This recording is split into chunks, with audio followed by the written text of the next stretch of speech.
بسم اللہ الرحمن الرحیم الحمد للہ رب العالمین والصلاة والسلام علی سید الانبیاء والمرسلین اما بعد الالف حمزے کے بعد الف کو بیان کیا جا رہا ہے۔ الف کی کئی درجن اقسام بیان کی گئی ہیں، لیکن الف کی دو قسمیں ایسی ہیں جن کا تعلق ترکیب سے ہے، اس لیے ہم صرف ان دو قسموں کو ہی پڑھیں گے۔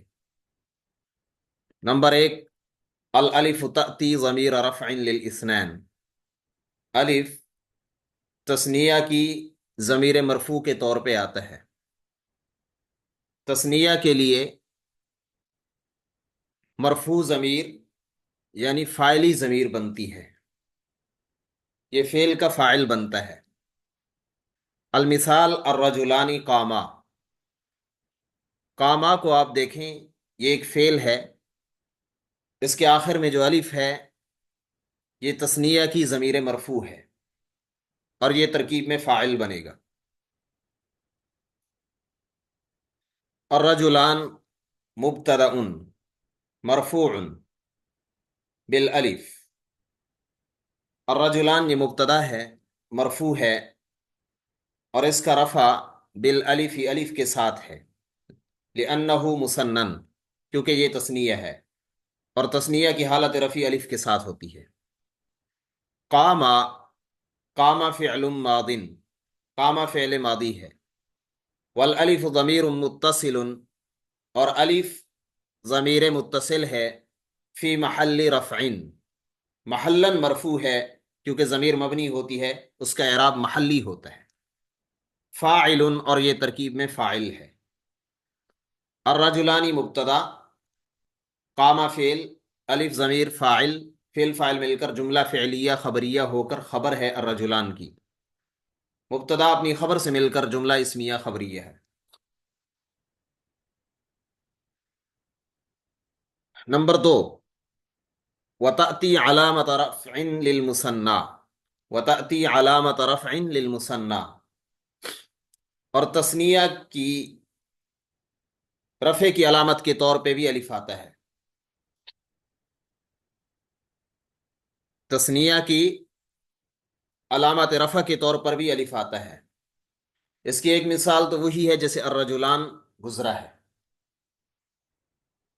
وہاں پر آپ کو بتایا کہ مرفوع بالالف، اس کا رفع الف کے ساتھ ہے، لأنہ مسنن، کیونکہ یہ تثنیہ ہے اور تثنیہ کے رفع کی علامت الف ہے۔ یہاں پر المثال، مثال دی ہے، فازت طالبان، طالبان کامیاب ہو گئے، دو طالب کامیاب ہو گئے۔ فازا فعل ماض، فازا فعل ماضی ہے، مبنی علی الفتح، مبنی بر فتح ہے۔ الطالبان فاعل، یہ فاعل ہے فازا کا، مرفوع، اور یہ مرفوع ہے، وعلامت رفعہ الالف، اور اس کے رفع کی علامت الف ہے، لأنہ مسنن، کیونکہ یہ تثنیہ ہے۔ یہ بات آپ یاد رکھیں کہ فعل کے تثنیہ میں جہاں پر بھی الف آتا ہے تو وہ ضمیر ہوتا ہے، وہ الف ضمیر ہوتا ہے اور ترکیب میں فاعل بنتا ہے۔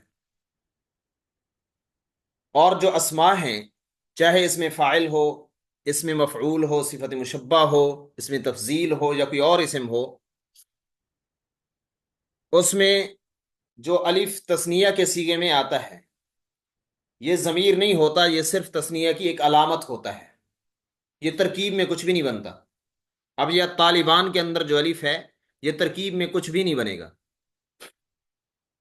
اس کے اندر اگر ہم ضمیر نکالیں گے تو وہ ضمیر ہما کی ضمیر ہوگی، تثنیہ کی ضمیر نکالیں گے، اسماء مشتقہ میں مبتدا کے مطابق ضمیر نکالی جاتی ہے، ہما، انتما یا نحنو وغیرہ۔ اس کے اندر الف کو فاعل نہیں بنا سکتے کیونکہ وہ الف ضمیر ہی نہیں ہے، وہ صرف ایک علامت ہے۔ فعل اگر تثنیہ ہوگا تو اس میں الف وہ ضمیر ہوگا، اور اگر الف آ جائے کسی اسم کے تثنیہ میں تو وہ ضمیر نہیں بلکہ تثنیہ کی علامت ہوتا ہے، تثنیہ کی علامت رفیع ہوتا ہے۔ صلی اللہ تعالیٰ علیہ خیر خلق محمد وعلیہ آلہ وسلم۔